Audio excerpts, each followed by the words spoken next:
Hello, thank you for joining with me. We are reading with the Course Companions group, although they are done already because I am behind. This is chapter 31, the final vision, if anyone's still with me. Chapter 31, the final vision, section 4, section 6, I think. Recognizing the Spirit. I know, I'm losing my mind.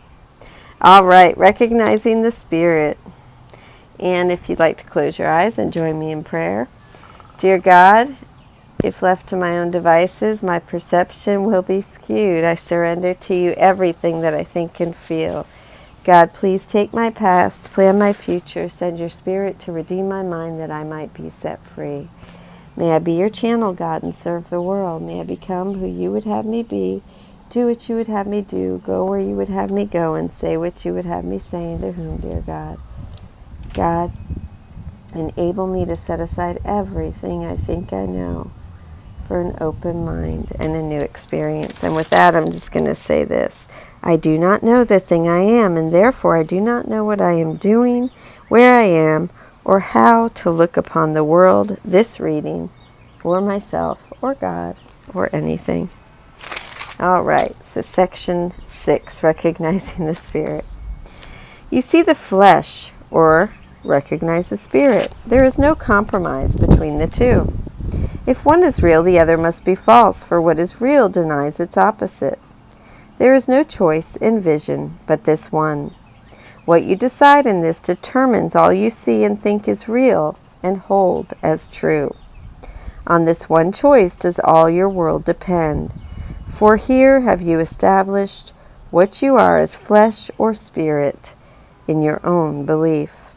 If you choose flesh, you will never escape the body as your own reality, for you have chosen that you want it so.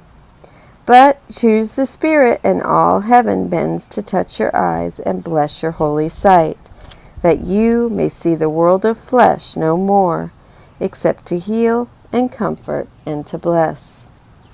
Salvation is undoing. If you choose to see the body, you behold a world of separation, unrelated things and happenings that make no sense at all. This one appears and disappears in death. That one is doomed to suffering and loss, and no one is exactly as he was an instant previous, nor will he be the same as he is now an instant hence. Who could have trust where so much change is seen, for who is worthy if he must be but dust?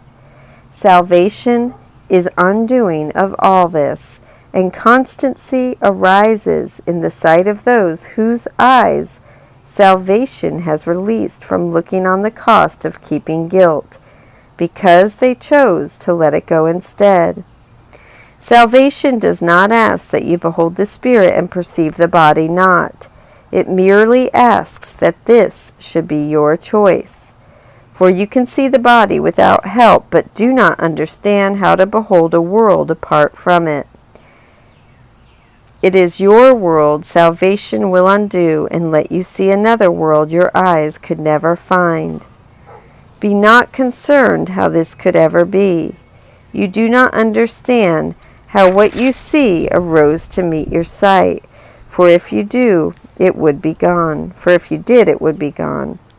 The veil of ignorance is drawn across the evil and the good. Footnote 28. Matthew 5:45.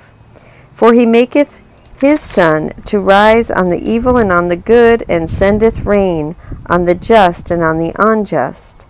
Just as God makes his sun to rise on the evil and on the good, so the veil of our ignorance of how what we see gets there, is drawn across the evil, seeing the body, and the good, seeing the Spirit. In other words, why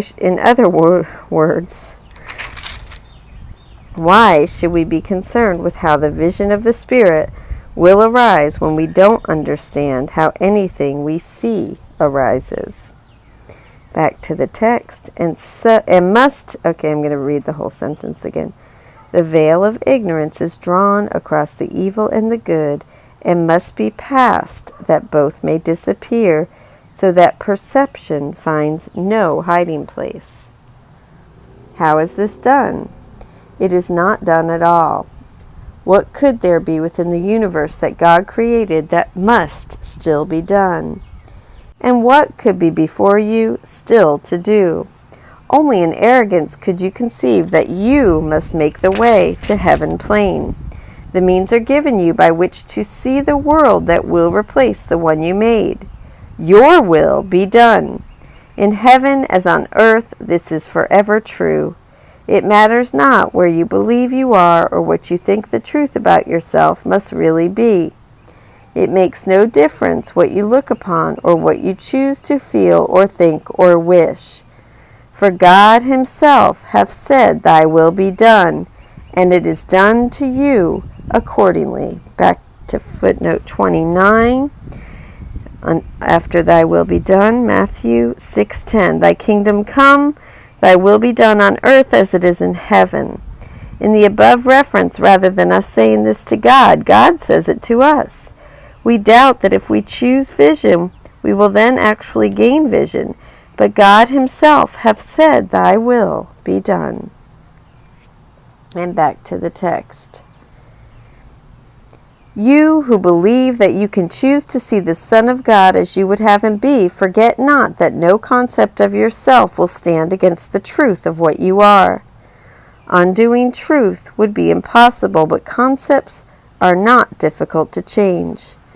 One vision clearly seen that does not fit the picture as it was perceived before will change the world for eyes that learn to see, because the concept of the self has changed. Are you invulnerable? Then the world is harmless in your sight. Do you forgive? Then is the world forgiving, for you have forgiven it its trespasses. Down to footnote 30. And forgive us our trespasses as we forgive those who trespassed against us, is a common form of the petition in the Lord's Prayer. And forgive us our debts as we forgive our debtors. Matthew 6:12. Here, rather than God forgiving us because we have forgiven others, we see the world forgiving us because we have forgiven it. And so it looks on you with eyes that see as yours. And back to the text. And so it looks on you with eyes that see as yours. Are you a body? So is all the world perceived as treacherous and out to kill. Are you a spirit, deathless and without the promise of corruption and the stain of sin upon you? So the world is seen as stable, fully worthy of your trust, a happy place to rest in for a while, where nothing need be feared, but only loved. Who is unwelcome to the kind in heart? And what could hurt the truly innocent? Thy will be done, you holy child of God. It does not matter if you think you are in earth or heaven. What your Father wills for you can never change. The truth in you remains as radiant as a star, as pure as light, as innocent as love itself. And you are worthy that your will be done. Is Robert Perry's commentary on this beautiful section, day 361, Recognizing the Spirit, chapter 31, section 6. What a gem of a section! It speaks movingly of the choice that is at the very heart of the course. The choice to see flesh or spirit, and also the question that naturally arises from that choice. How exactly do we see spirit? It is up to us which world we look upon. We can see a world that behind the trivial transparent forms is composed of spirit. This world is harmless, forgiving, stable, and worthy of our trust. A happy place to rest for a while where nothing need be feared, but only loved. Or we can see the world we see now, a world of flesh. The fact that we foolishly keep hoping to get something from that flesh blinds us to just how painful it is to see a world composed of it. Loved ones who are here one day have disappeared in death the next. Nothing is stable. each thing constantly morphs into something else. Friends morph into enemies, love morphs into hate, and nothing adds up. Events come together in ways that make no logical sense. Further, not only are we emotionally tied, like puppets on a string, to the nonsensical behavior of the bodies out there, we are even more firmly tied to the uncontrollable things that happen to our own body. Do we really want to see a world like this? And so we stand before a choice. Will we choose to see the flesh or the spirit? This probably seems, at best, like number 15 on the list of most important choices, somewhere after where will I live and what job will I have. Yet, in fact, it is the very top of the list. It is the single most important choice we ever make.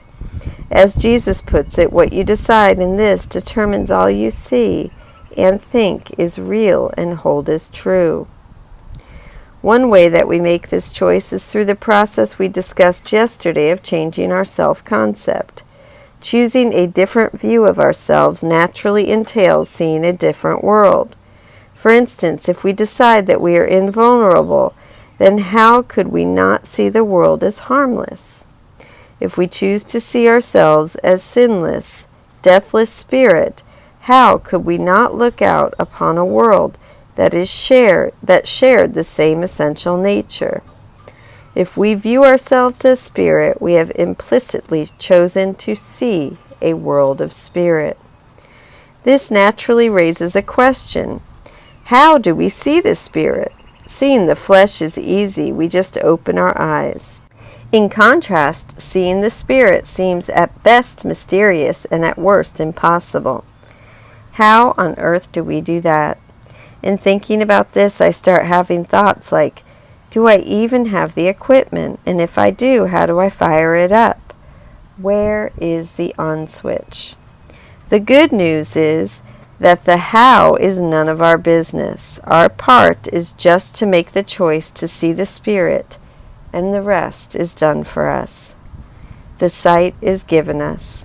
We don't have to worry about how this happens. Be not concerned with how this could ever be. If we just do our part, heaven will do its part.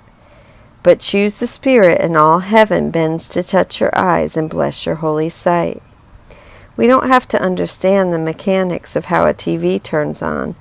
We just need to push the button on the remote and let the rest happen of itself.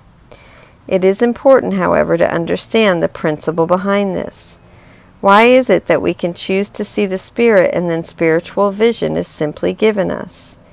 It is because we are the Son of God. We may feel that we have fallen too far to claim that title anymore, that here on earth we are just lowly mortals whose weak wills can barely raise our own heads. Yet, do we really think that God views us differently just because we are on earth? He created us as His Son for all eternity. We still are His Son, with all the power of will implied in that. That is why our will is done. Your will be done, in heaven as on earth. This is forever true. It matters not where you believe you are or what you think the truth about yourself must really be. The same principle that guarantees our power to create in heaven guarantees our power to make our choices come true on earth. You are still the Holy Son of God. It does not matter if you think you are on earth or heaven. And being His Son, whenever you actually choose to see the Spirit, God Himself will answer, "Thy will be done." I love you. Thank you for joining with me.